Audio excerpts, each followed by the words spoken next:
నమస్కారం. Welcome to BBC on TV news. నేను ప్రసన్న. ముందుగా ఈనాటి ముఖ్యాంశాలు. అరసవెల్లి సూర్య దేవాలయంలో వైభవంగా రథసప్తమి వేడుకలు. పట్టు వస్త్రాలు సమర్పించిన దేవాదాయ శాఖ principal secretary Vinay Chand. Railway బడ్జెట్లో ఏపీకి భారీగా నిధులు వచ్చాయన్న వాల్తేర్ టీఆర్ఎం. మరిన్ని రైల్వే అభివృద్ధి ప్రాజెక్టులు చేపడతామని వెల్లడి. డిప్యూటీ మేయర్ ఎన్నికల ఏర్పాట్లను పరిశీలించిన తిరుపతి ఎస్పీ. అదనపు బలగాల మోహరింపు కిడ్నాప్లు జరగలేదని వివరణ. ఉత్తరప్రదేశ్లో ఘోర రైలు ప్రమాదం. ఎదురెదురుగా ఢీకున్న గూడ్స్ రైలు, పైలట్లకు తీవ్ర గాయాలు. రథసప్తమి పర్వదినాన్ని పురస్కరించుకొని శ్రీకాకుళం జిల్లా అరసవిల్లిలో శ్రీ సూర్యనారాయణ స్వామివారి ఉత్సవాలు ఘనంగా జరుగుతున్నాయి. గత అర్ధరాత్రి నుండే ఆలయంలో వివిధ పూజా కార్యక్రమాలు మొదలయ్యాయి. రథసప్తమి వేడుకలను ప్రభుత్వం రాష్ట్ర పండుగగా ప్రకటించిన నేపథ్యంలో సుప్రసిద్ధ పుణ్యక్షేత్రమైన అరసవిల్లి సూర్యనారాయణ స్వామి ఆలయంలో రథసప్తమి వేడుకలు అంగరంగ వైభవంగా నిర్వహిస్తున్నారు. స్వామివారి నిజరూప దర్శనానికి జిల్లా నలుమూలల నుంచే కాక ఇతర రాష్ట్రాలు, జిల్లాల నుంచి కూడా వేలాదిగా భక్తులు తరలివస్తున్నారు. దేవాదాయ శాఖ ప్రిన్సిపల్ సెక్రటరీ వాడ్రేవు వినయ్ చంద్ స్వామివారికి ప్రభుత్వ లాంఛనాలతో పట్టు వస్త్రాలను సమర్పించారు.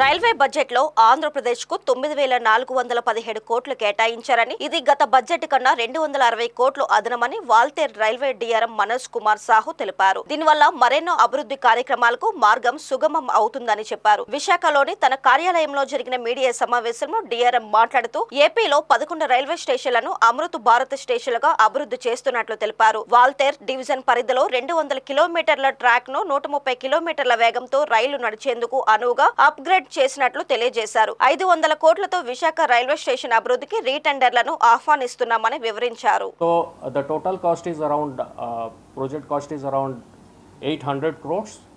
So after completion of this, definitely Andhra Pradesh is going to get a much needed impetus in the station redevelopment and overall satisfactions of general passengers and staffs as well.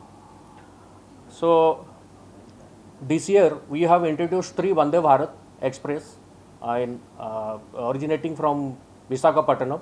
Total 4 Vande Bharat Express we are running right now, 2 to the Secunderabad. Both the Secunderabad bound Vande Bharat Express have been upgraded to 20 coaches, considering into the growing demands. Earlier it was around 150% occupation.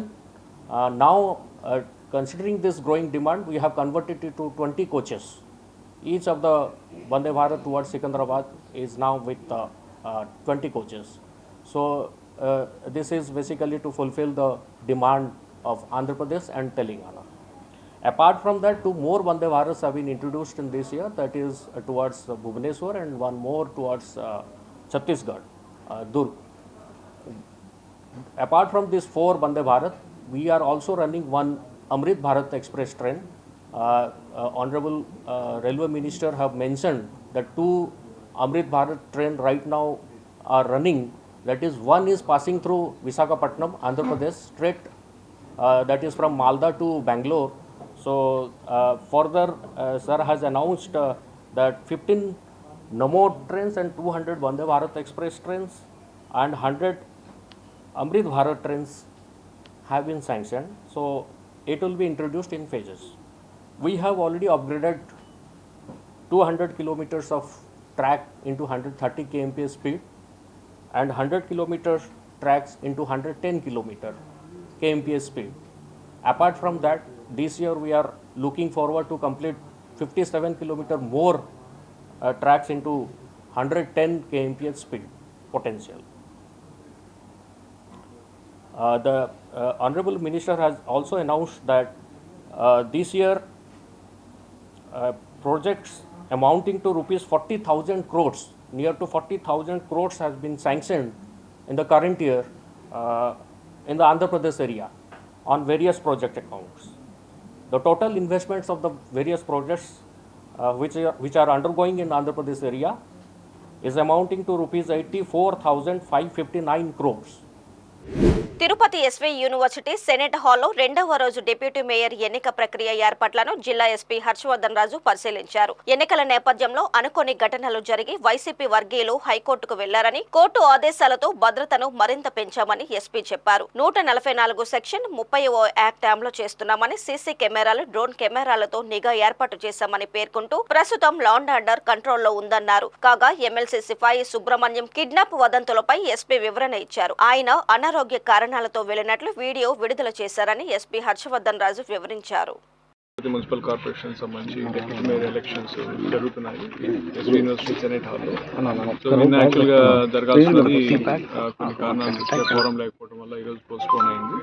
So అట్లాగే నిన్న ఒక అనుకోని ఘటన university ముందు జరగడం, దానికి సంబంధించి వైఎస్ఆర్సీపీ వాళ్ళు హైకోర్టుకి వెళ్తాం, హైకోర్టు కూడా పోలీసు అడిక్వేట్ ఆర్డర్స్ ఇవ్వడం.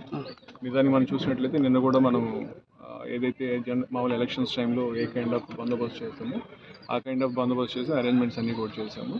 సో ఈరోజు ఇంకా నిన్నటి కంటే కూడా ఎక్కువ స్టాఫ్ని, ఫోర్స్ని పెట్టుకొని సో ప్రాపర్గా ఫిల్టర్ చేసి ఇప్పుడు బాలాజీ కాలనీ నుంచే అంతా కూడా బ్యారికేడింగ్ చేసేస్తాం, అక్కడే స్క్రీన్ చేసేస్తాము. చేసి ఎవరు కూడా ఇటువైపు రాకుండా కంప్లీట్గా స్టైల్ పెట్టుకొని ఓన్లీ ఎవరైతే ఓటర్స్ ఉన్నారో కార్పొరేటర్స్ వాళ్ళ వరకు అలౌ చేసుకునేటట్టు ఈ ఎలక్షన్ ఫ్రీగా, ఫెయిర్గా, ట్రాన్స్పరెంట్గా ఎక్కడ కూడా ఇష్యూస్ లేకుండా చూసుకునే విధంగా పోలీస్ శాఖ నుంచి అన్ని ఏర్పాట్లు తీసుకోవడం జరిగింది. 144 ఇది ప్లేస్, అట్లాగే 30 పోలీస్ శాఖ కూడా అమల్లో ఉంది. దానికి సంబంధించి కూడా బయట మన పబ్లిక్ అడ్రస్ సిస్టమ్ ద్వారా కూడా మొత్తం అంత అనౌన్స్మెంట్ చేసి చెప్పడం జరుగుతుంది. సీసీ కెమెరాలు కూడా అరేంజ్ చేయమని చెప్పేసి సీసీ కెమెరాస్ కూడా అరేంజ్ చేయడం. యాక్చువల్గా మీరు చూసినట్లయితే నిన్న ఈ ఎంటైర్ స్ట్రెచ్లో కూడా మనము అడిషనల్గా సీసీ కెమెరాస్ పెట్టాం, అట్లాగే డ్రోన్ కెమెరాతో కూడా మనం సర్వేలెన్స్ చేస్తున్నాం. అయితే బయట ఎన్ రూట్లో కూడా చేయమని చెప్పారు. సో దానికి సంబంధించి కూడా కెమెరాస్ అరేంజ్ చేయడం జరిగింది. ఉత్తరప్రదేశ్లోని కాన్పూర్, ఫతేపూర్ మధ్య పంబీపూర్ సమీపంలోని ఈ ఉదయం ఘోర రైలు ప్రమాదం జరిగింది. అదృష్టవశాత్తు ఈ ప్రమాదంలో ప్రాణ నష్టం జరగలేదు. రెడ్ సిగ్నల్ వద్ద ఆగి ఉన్న గూడ్స్ రైలును ఎదురుగా వస్తున్న మరో గూడ్స్ రైలు ఢీకొట్టింది. ఢీకొన్న వెంటనే ఒక రైలు ఇంజిన్ పట్టాలు తప్పి పొదల్లో పడిపోయింది. ఈ ప్రమాదంలో 2 రైళ్లలోని లోకో పైలట్లు తీవ్రంగా గాయపడగా రైల్వే సిబ్బంది స్థానిక ప్రజల సహాయంతో వారిని ఆసుపత్రిలో చేర్చారు. పొగమంచు అతివేగం కారణంగానే ఈ ప్రమాదం జరిగి ఉండవచ్చని ప్రాథమికంగా అనుమానిస్తున్నారు. కాగా ఈ ప్రమాదంపై రైల్వే శాఖ దర్యాప్తునకు ఆదేశించింది. సూర్య జయంతిని పురస్కరించుకొని తిరుమల శ్రీ మలయప్ప స్వామివారి సూర్యప్రభ వాహనంపై తిరుమల మాడవీధుల్లో విహరిస్తూ దర్శనమిచ్చారు. స్వామివారిని దర్శించుకునేందుకు అశేష సంఖ్యలో భక్తులు తిరుమలకు తరలివచ్చారు. ఈ ఉదయం 5:30 గంటలకు శ్రీ స్వామివారి సూర్యప్రభ వాహన సేవ మొదలయ్యి 8 గంటల వరకు జరిగింది. స్వామివారి వాహనం ఆలయం వాయవ్య దశకు చేరగానే సూర్యోదయ సమయంలో బాణుడు తొలికిరణాలు శ్రీ మలయప్ప స్వామివారి పాదాలకు తాకిన అద్భుత ఘట్టం భక్తులకు కనువిందు చేసింది. తేజోనిధి, సకల రోగ నివారకుడు, ప్రకృతికి చైతన్య ప్రదాత అయిన శ్రీ సూర్య భగవానుడు సూర్యప్రభ వాహనం పైన శ్రీనివాసుని దర్శనం వల్ల ఆరోగ్యం, విద్య, ఐశ్వర్యం, సంతానం వంటివి సిద్ధిస్తాయని భక్తుల విశ్వాసం.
ప్రత్యక్ష దైవంగా పూజలు అందుకునే సూర్య భగవానుడి జయంతిని విశాఖలో భక్తి శ్రద్ధలతో ఆచరిస్తున్నారు. సూర్య నమస్కారాలతో ఉదయ భాస్కరుడిని ప్రసన్నం చేసుకుంటూ విశాఖలోని శ్రీకృష్ణ విద్యా మందిర్ పాఠశాలలో ఆర్ఎస్ఎస్ ద్వారకా నగర్ విభాగం ప్రత్యేక కార్యక్రమాన్ని నిర్వహించింది. సైన్స్ ఎంత అభివృద్ధి చెందుతున్నా సూర్య ఆరాధన మన సంస్కృతిలో ఒక విశిష్ట స్థానంగా ఇప్పటికీ ఎందుకు కొనసాగుతుందో బీవీకే జూనియర్ కళాశాల విశ్రాంత ప్రిన్సిపల్ తెలుగు పండితులు జేవీఎస్ మూర్తి వివరిస్తున్నారు. ముందుగా సమస్త మానవాళికి రథసప్తమి శుభాకాంక్షలు. మనకి తెలుగు నెల నుంచి 12 ఉన్నాయి. ఆ నెలల్లో కార్తీక మాసం అలాగే ఈ మాఘమాసం ఈ రెండు కూడా పరమ పవిత్ర మాసాలుగా చెప్పడం జరిగింది. కార్తీక మాసం ఉపవాసాలకి ప్రాముఖ్యమైతే మాఘమాసం స్నానానికి ప్రాముఖ్యం ఇచ్చారు. ఇక్కడ స్నానం గావించడం అనేది ఏదైతుందో అది చాలా పవిత్రమైనది. కార్తీక మాసం ఉపవాసాలు ఈ రెండు కూడా శివకేశల అద్వైత సిద్ధాంతాన్ని ప్రబోధించే మాసాలు. ఇక్కడ శివుని పూజిస్తాము, విష్ణుని పూజిస్తాము. అట్లాంటి మాసాల్లో పవిత్ర మాసం మాఘమాసం. అసలు మాఘం అంటే అర్థం పెట్టిన అఘం అంటే పాపం అని అర్థం. మా అంటే కానిది అంటే పాపము కానటువంటి అంటే పుణ్యప్రదమైన మాసం మాఘమాసం.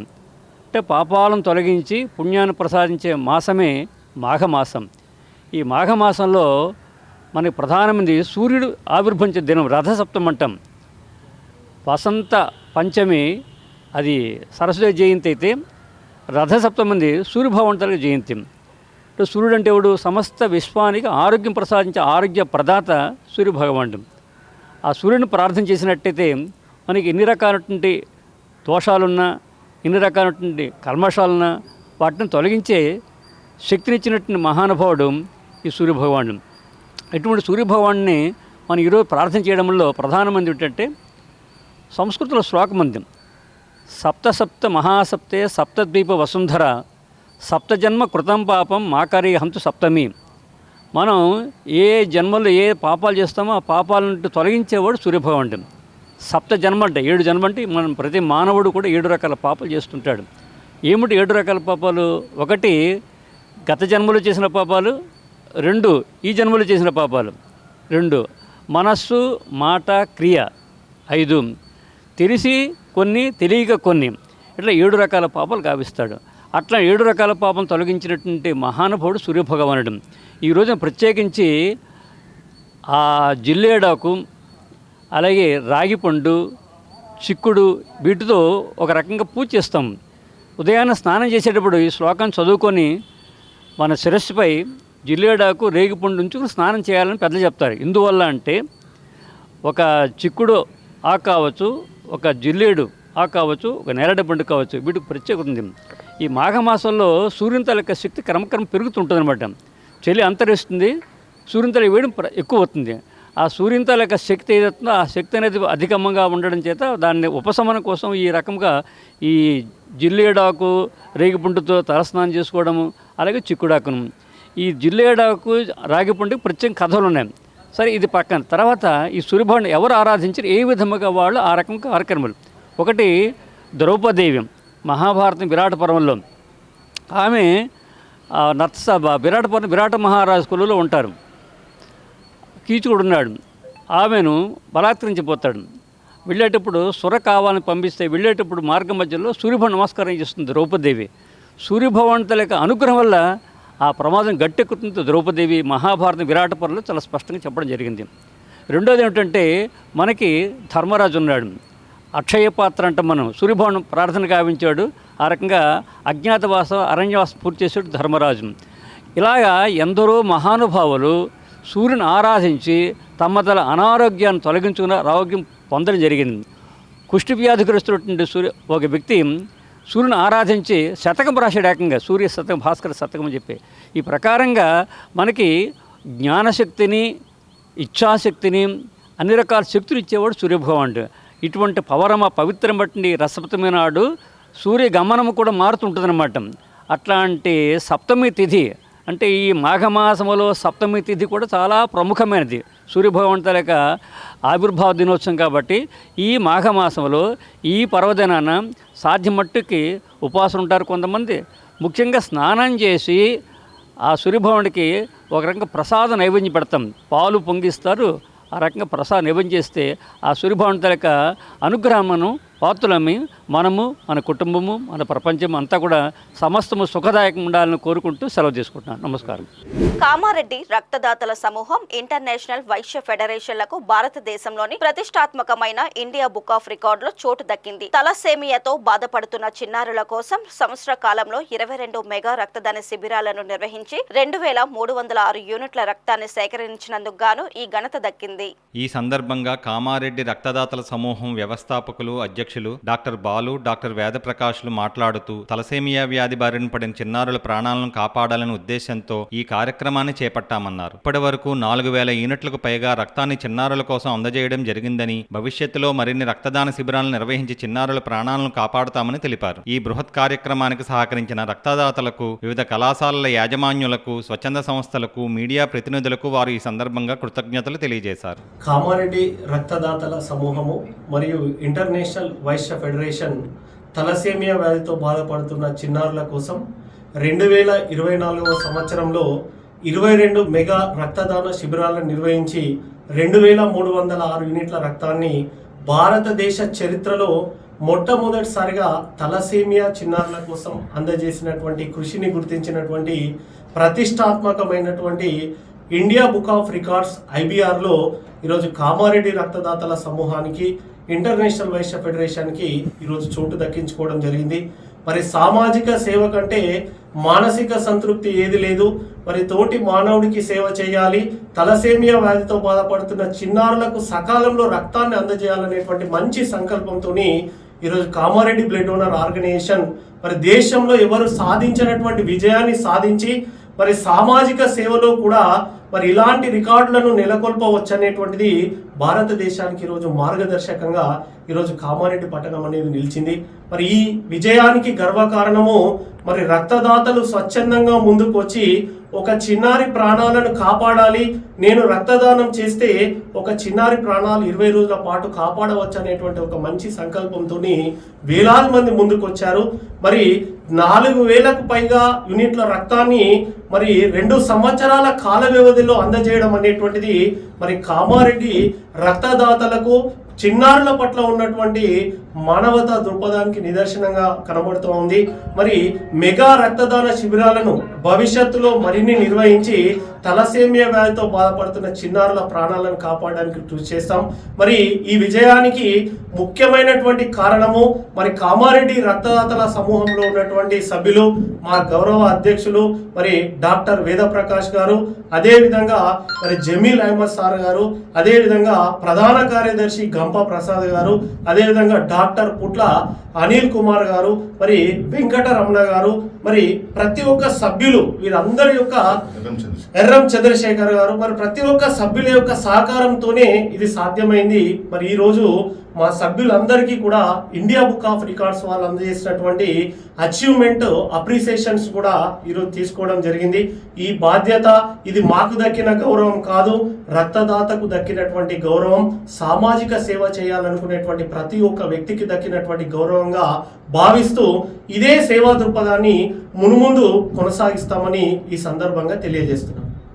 శివరాంపట్నం భూముల రీసర్వేలో జరిగిన అవకతవకలపై సమగ్ర విచారణ జరపాలని రైతు కూలీ సంఘం ప్రధాన కార్యదర్శి కర్ణాకుల వీరాంజనేయులు కోరారు. ఈ మేరకు సాగుదారులకే పట్టాలు ఇవ్వాలని డిమాండ్ చేస్తూ ఆంధ్రప్రదేశ్ రైతు కూలీ సంఘం ఉమ్మడి తూర్పు గోదావరి జిల్లా కమిటీ ఆధ్వర్యంలో గోకవరం తహసీల్దార్ కార్యాలయం వద్ద ధర్నా నిర్వహించారు. ఈ సందర్భంగా కర్ణాకుల వీరాంజనేయులు మాట్లాడుతూ శివరాంపట్నం భూముల రీసర్వే తప్పులు తడుగ్గా రూపొందించారని ఆగ్రహం వ్యక్తం చేశారు. ఈ విషయంపై సమగ్ర విచారణ జరిపించి న్యాయం చేయాలని డిమాండ్ చేశారు. సాగుదారుల పేర్లను భూమి రికార్డుల్లో తప్పక నమోదు చేయాలని రెవెన్యూ అధికారులను కోరారు. కాగా ఎంఆర్ఓ వచ్చి హామీ ఇవ్వడంతో ఆందోళన విరమించారు. ప్రధానంగా రాజమండ్రి జిల్లా గోకవరం మండలం శ్రీరాంపట్నంలో దాదాపు లేదంటే 35 ఎకరాలు సీలింగ్ భూమిని 20 సంవత్సరాలుగా అక్కడ ఉన్నటువంటి నిరుపేదలు సాగు చేసుకుంటున్నారు.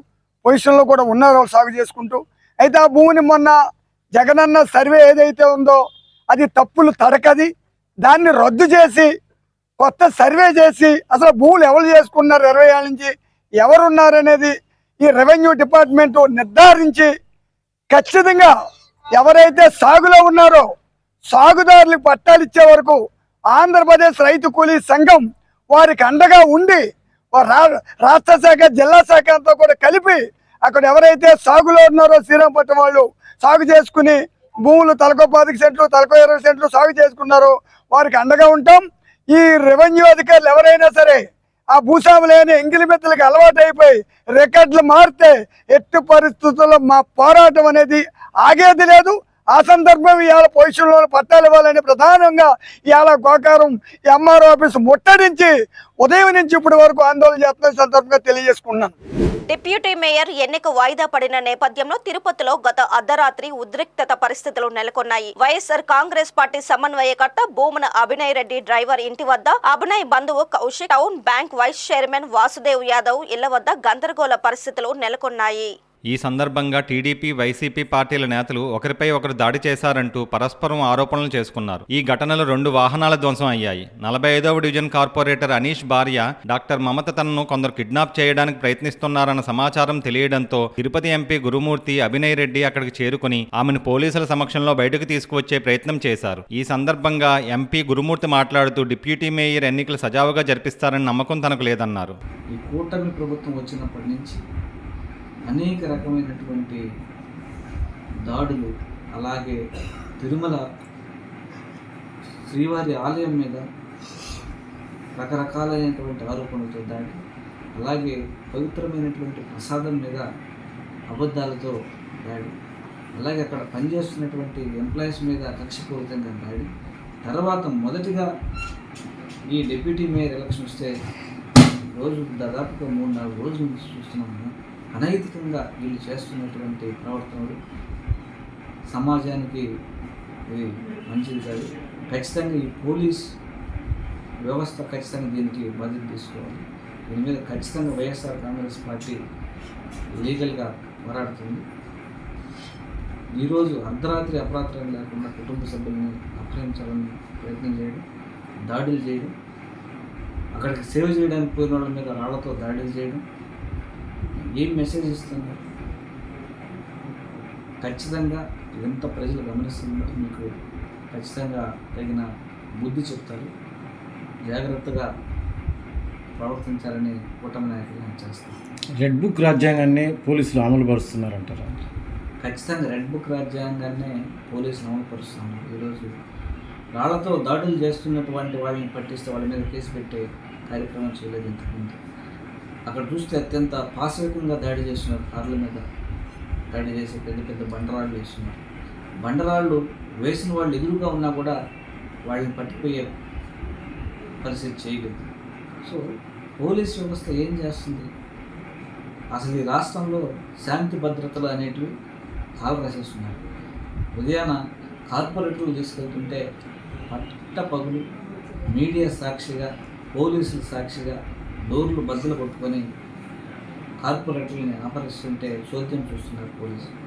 అదేవిధంగా ఈరోజు రాత్రి కార్పొరేట్ వారి యొక్క సతీమణిని సరౌండ్ చేసి రాళ్లతో దాడి చేస్తుంటే, కిడ్నాప్ చేయడానికి ప్రయత్నం చేస్తుంటే, కిడ్నాప్ చేయాలని ప్రయత్నించినట్టు వాళ్ళని పట్టిస్తే రెడ్ హ్యాండెడ్గా వాళ్ళ మీద ఎలాంటి చర్యలు తీసుకోవడం పరిస్థితి. సో ఇవన్నీ ఏం మెసేజ్ ఇస్తున్నారు? ఖచ్చితంగా ఇదే మీ టైం ఉండొచ్చు అనుకుంటున్నారేమో. రాబోయే రోజుల్లో పరిస్థితులు మారితే వేరే రకంగా చాలా ఇబ్బందులు పడాల్సి వస్తుంది. ఇన్ని కూడా గుర్తుపెట్టుకోవాలి. అధికారులు కూడా వదిలే పరిస్థితి లేదు. ఖచ్చితంగా లీగల్గా ఏ అధికారులు అయితే ఇలా ఒత్తాసు పలుకుతూ ఉన్నారో, న్యాయం వైపు నిలబడకుండా అధర్మం వైపు నిలబడుతున్నారు, ఖచ్చితంగా వీళ్ళు కోర్టులలో లీగల్గా ఫేస్ చేయాల్సి వస్తుందని వైఎస్ఆర్ కాంగ్రెస్ పార్టీ నుంచి హెచ్చరిస్తారు. తిరుపతి జిల్లా ఎస్పీ హర్షవర్ధన్ రాజు డిప్యూటీ మేయర్ ఎన్నిక సజావుగా జరిపించే విధంగా చర్యలు తీసుకుంటారని మీరు భావిస్తున్నారా? ఇవన్నీ ఇన్ని ఇన్సిడెంట్లు జరిగినాయంటే సజావుగా జరగట్లేదనే కదా అర్థం. సో దీన్ని ప్రత్యేకంగా చెప్పాల్సింది ఏముంది? ఉదయం పోలీసుల ముందే కార్పొరేటర్ని ఆహ్వానించారు. ఈరోజు పోలీసుల ముందే పట్టిస్తే వాళ్ళ మీద యాక్షన్ లేదు. ఇంకెలా సజావుగా నడుస్తుంది? సజావుగా నడగట్లేదు కాబట్టి దీన్ని నిజం జరుగుతుంది. అనకాపల్లి జిల్లాలో బంగారం కోసం ఓ మహిళ గొంతు కోసి పరారైన వ్యక్తిని పోలీసులు 23 రోజుల తరువాత అరెస్టు చేశారు. జిల్లా ఎస్పీ ఈ మేరకు మీడియా సమావేశం నిర్వహించి వివరాలను వెల్లడించారు. లక్కవరం గ్రామం శివారు పొలంలో అనుమానాస్పద స్థితిలో మృతి చెందిన వబలరెడ్డి నరసమ్మ అనే మహిళ భర్త నరసింహమూర్తి ఇచ్చిన ఫిర్యాదు మేరకు చోడవరం పోలీస్ స్టేషన్లో కేసు నమోదు చేసి దర్యాప్తు చేస్తున్నట్లు ఎస్పీ తెలిపారు. చోడవరం పోలీసులు అన్ని కోణాల్లో దర్యాప్తు చేసి ఒడిశా, మధ్యప్రదేశ్, ఛత్తీస్గఢ్ రాష్ట్రాల్లో గాలించి చివరికి 23 రోజుల తర్వాత నిందితుడిని పట్టుకోవడం జరిగిందన్నారు. సీసీ ఫుటేజ్ల పరిశీలన, సాక్షుల విచారణ ద్వారా కీలక సమాచారాన్ని సేకరించామని చెప్పారు. కాగా మర్డర్ ఫర్ గెయిన్ కేసులో నిందితుడిని స్వల్ప వ్యవధిలో అరెస్ట్ చేసిన చోడవరం పోలీసులను ఎస్పీ అభినందించి ప్రశంసా పత్రాలు అందజేశారు. చోడవరం పోలీస్ స్టేషన్లో జరిగిన ఒక మర్డర్ ఫర్ గెయిన్ కేసులో ఈరోజు after strenuous efforts put in by Chodavaram police and team arrest చేయడం జరిగింది. ఈరోజు చూపించడానికి అండ్ బ్రీఫ్ చేయడానికి మీ అందరూ మీడియా ఫ్రెండ్స్కి ఇన్వైట్ చేయడం జరిగింది. Facts are as follows. మనకి ఈ ఇన్సిడెంట్ 9th జనవరి తారీఖులోనే జరిగింది. Between 3:30 PM to 4 PM. అప్పుడు ఒక old lady 60 years old Lakkavaram విలేజ్లో ఫీల్డ్స్ దగ్గర మనకి డెడ్ బాడీ దొరికింది with stab injuries on neck, shoulders and stomach. Total 15 injuries, stab injuries మనకి ఇన్క్వెస్ట్లోనే తెలిసింది. It was a brutal and a grievous murder and more importantly ఇది ఒక బ్లైండ్ మర్డర్గానే జరిగింది. మనకి ఎటువంటి క్లూజ్ లేవు స్టార్టింగ్లోనే.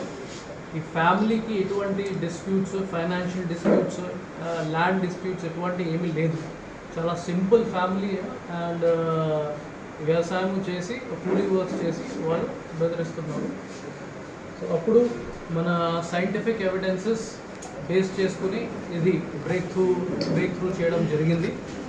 Under the directions of myself and the senior officers, CI Chodavaram, SI, both the SIs and the team, multiple teams form చేసి near by CCTV cameras verify చేసుకున్నారు. అప్పుడు మనకి ఒక వ్యక్తి గురించి ఇన్ఫర్మేషన్ వచ్చింది. In Lakkavaram he was moving around the same time. Offence జరిగిన టైంలోనే అతను మూవ్ చేసి కనిపించారు. దాని తర్వాత మన టవర్ డంప్ డేటా వచ్చిన తర్వాత కూడా వెరిఫై చేసాము. ఆ ఫోన్ నెంబర్ కూడా మనకి టాలీ అయింది. ఈ ఇన్వెస్టిగేషన్లో మనకి ఇది కూడా బయట వచ్చింది. ఈ వ్యక్తి మీద ప్రీవియస్ సిమిలర్ ఎంఓ కేసు కూడా ఉంది. Kotha Valasa police station in Vizianagaram district. Anakapalli జిల్లా నర్సీపట్నం డివిజన్లో జీడి మామిడి తోటల ఫలసాయం సేకరించేందుకు బహిరంగ వేలం ప్రక్రియను అటవీ శాఖ ఆధ్వర్యంలో నిర్వహించారు. ఈ వేలం పాటలో నర్సీపట్నం రేంజ్ లోని జీడి మామిడి తోటని 25 లక్షలకు, అనకాపల్లి, యలమంచిలి రేంజ్లలో మొత్తం 4 జీడి మామిడి తోటలను అహ్మద్ షరీఫ్ అనే వ్యక్తి 7,43,000 రూపాయలకు పాడుకున్నారు. అటవీ శాఖ కార్యాలయంలో జరిగిన బహిరంగ వేలం పాటలో మొత్తం 5 తోటలకు గాను 7,43,000 రూపాయల ఆదాయం లభించినట్లు అటవీ శాఖ అధికారి వెల్లడించారు. పాతకాలంలో చేసినటువంటి జీడి మామిడి తోటలు ఉన్నాయి. ఆ జీడి మామిడి తోటలో డిపార్ట్మెంట్లు ఉంటాయి, ఫారెస్ట్ ఉంటాయి. మొత్తం కలిపి 18 ప్లాంటేషన్స్. 18 ప్లాంటేషన్కి ఈరోజు వేలం పాట నిర్వహించాము. వాటిల్లో 18 ప్లాంటేషన్స్ ఏరియా సుమారు 639 హెక్టార్లు. దానిలో మనకి ఈరోజు ఒక 5 ప్లాంటేషన్స్ సుమారుగా విలువ 32,43,000 రూపాయల విలువైన ఆదాయం ప్రభుత్వానికి చెందుతుంది. ఇది ఇంకా మిగిలిపోయిన అన్సోల్డ్ ప్లాంటేషన్స్ ఏవైతే ఉన్నాయో అవి ఇంకా 2 విడతలు వేలంపాట నిర్వహించిన తర్వాత దాని ప్రకారం మనం ఫాలో అవుతాం. ఒకవేళ ఇన్ కేసు ఏవైనా ప్లాంటేషన్స్ టెండర్ ఆక్షన్లో సేల్ కాకపోతే మనం ఇప్పుడు డిపార్ట్మెంటల్గా మన స్టాఫే ఎక్స్ట్రాక్ట్ చేసి వాటిని సేల్ చేస్తాం అన్నమాట. ఇది ప్రొసీజర్. ఇది ఒకటే కాకుండా మనకి టీ ప్లాంటేషన్స్లో కూడా హార్వెస్టింగ్ అయ్యింది. దానిలో లాస్ట్ 2 సేల్స్లోనే మనకి ఇంతకుముందు ఆన్లైన్లో ఉండేది. 2 సేల్స్లో మనకి సుమారుగా 40 + 26 బ్యాంబూ కూడా మనం ఎక్స్ట్రాక్ట్ చేస్తున్నాం. ఇప్పుడు స్టార్ట్ చేసాము కేడీపేటలో. దాని ద్వారా కూడా ప్రభుత్వానికి ఆదాయం వస్తుంది. మెయిన్ ప్రభుత్వ ఆదాయానికి ఉన్న మార్గాలు టేక్ ప్లాంటేషన్స్, బ్యాంబూ, అలాగే అటవీ ఫలసాయం అంటారు దీన్ని. అటవీ ఫలసాయం నుంచి వచ్చిన బిఎస్ఎస్కి అయితే బిఎస్ఎస్ షేర్ బిఎస్కి ఇచ్చి మిగిలిన అమౌంట్ తోటి రీజనరేషన్ టేకప్ చేస్తాం. డిపార్ట్మెంట్లో అయితే డిపార్ట్మెంట్కి వచ్చిన అమౌంట్ మొత్తం మనం డిపార్ట్మెంట్ రైజ్ చేసిన అయితే డైరెక్ట్గా ప్రభుత్వ ఖజానాకి వెళ్ళి టోటల్గా ఈరోజు ఆదాయం ఎంత వచ్చింది? ఆదాయం 32,43,43,000. ఎన్ని ఎకరాలు సార్? 100 ఎకరాలు ఉంటుంది, ఒక దాంట్లో 10 ఎకరాలు ఉంటుంది. అలా డిఫరెంట్గా ఉంటుంది. మీకు ఒక నోట్ లాగా రాసి పేపర్ నోట్ లాగా మీకు ఇస్తాను, అందరు కలిసి దాన్ని ప్రింట్ చేసుకుంటాను. ఈ వార్తలు ఇంతటితో సమాప్తం. మరిన్ని విశేషాలతో మళ్ళీ కలుద్దాం.